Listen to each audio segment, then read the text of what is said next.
hard to remember the days before we all had smartphones. Today, about 1 in 3 households have one. They seem to make everything easier. You can pay bills, you can send emails, book flights.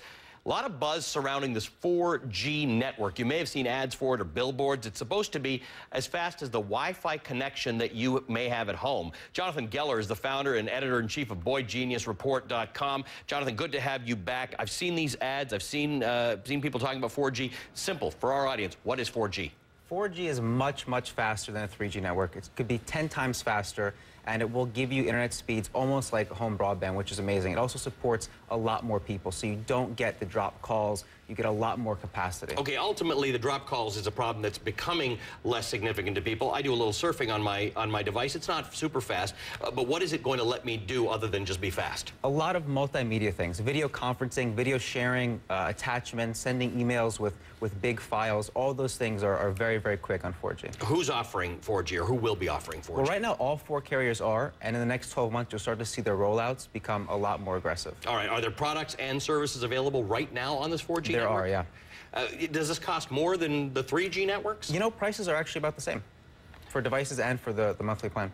So is it a no-brainer that if you have the opportunity of buying a 4G over a 3G, you should take it? Yeah, I mean, it's more early adopter now. Just the devices, battery life is a little bit of a concern. But again, in the next 12 months, 4G will be very prevalent across everything. All right, we were talking about the iPad 2, and you've tried out the Playbook, which is BlackBerry's version of a tablet, Research in Motion's version of a tablet. Yesterday, the stock took a big hit because the Playbook's been getting negative reviews. What do you think about that? Yeah, I mean, I reviewed it. You know, RIM gave it to me about a week ago. It's a really great tablet.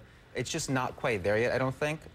They're working out some of the bugs, and in the next couple months, it'll probably be a lot better than it is today. The thing I liked about it is it reduces the size. It's smaller than an iPad, bigger than a BlackBerry. Give me a sense a year or two down the road, what are we looking at? Things that, is iPad going to rule the world, or are these sort of mid-sized devices going to be more popular? You know, it's still up for debate. I mean, the Playbook is 7 inches, iPad's 10. RIM's probably working on something that's 10 inches, so it's interesting to see them converge and what size we'll get to. But I think around 7 to 10 inches will You try everything. What do you use?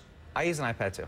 And for your phone, you use an iPhone? Or? I use an iPhone. All right, so you're an Apple aficionado. You like that? I love BlackBerry, but I'm on my iPhone now. All right, so I used to be one of those guys, I want to switch topics for a second, who used a video camera with tape in it.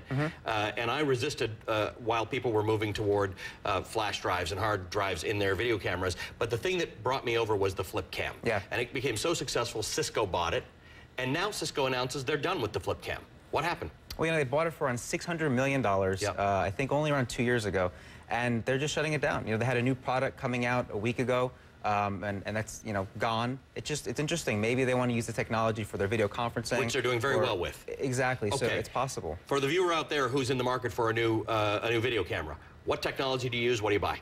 Well, you know, it really depends on what you need. If you want something simple, there are alternatives to the flip cam. Kodak makes something, a lot of manufacturers do. One of the reasons that people are hypothesizing that flip is done is just on your smartphone now. You have such a high-resolution camera, you know, on your iPhone, your BlackBerry, Android phone. You can just shoot video in HD and upload it right to YouTube. So that's the predicament there. Right. When flip came out, that really wasn't an option. There were very few cameras phones that gave you good resolution on cameras. What do you got here? You got these are some of the 4G products, by the way, that you've got? These are some of the 4G products. This is the LG T-Mobile G2X. Right. It's amazing, amazing speed. I mean, it's probably one of the fastest Android phones I've used. So 4G speeds, has an 8-megapixel camera, front-facing camera for video conferencing as well. Really, really great product, available on April 20th in stores. This is the Motorola Atrix 4G from AT&T. What's really cool is for enterprises, it has a fingerprint scanner on the back. Oh, wow. So to unlock it, you literally just slide your finger over and then the phone unlocks. Really, really cool, great for enterprises. Also can power 1080p video content. What's the software that runs? This is Android as well. That's Android as well, okay. And then this is actually, it's so early that I'm not able to show you the software, but it's from Sprint. It's the HTC Evo 3D. Yeah. Really cool. It takes 3D video and photos. Wow. And in addition to that, you can view them back on the device in 3D. And this will be out in the summer. It's a really, really great product. And this is one of my favorite things in the world. This is the Verizon Samsung Mobile Hotspot. Right. And what this does is it's basically like a little router in your pocket. Yeah. About the size of a deck of cards, and it'll spit out 4G speeds over Wi-Fi to 5 devices. So your laptop, your iPad, your Nintendo DS, whatever you have. Right, because I've got one of those, but it's not 4G. So right. it's but the fact that you're spitting it out, it's taking a cell signal and spitting it out, but it's slower because it's not this 4G. So this will I can pack this in my bag and take it wherever I go. You're good to go. Subscription service, I guess. It is. It's around $50 a month. All right, Jonathan, good to see you. Thanks very much for your heads up on all this. Absolutely. Look forward to seeing all the new 4G devices. Kieran.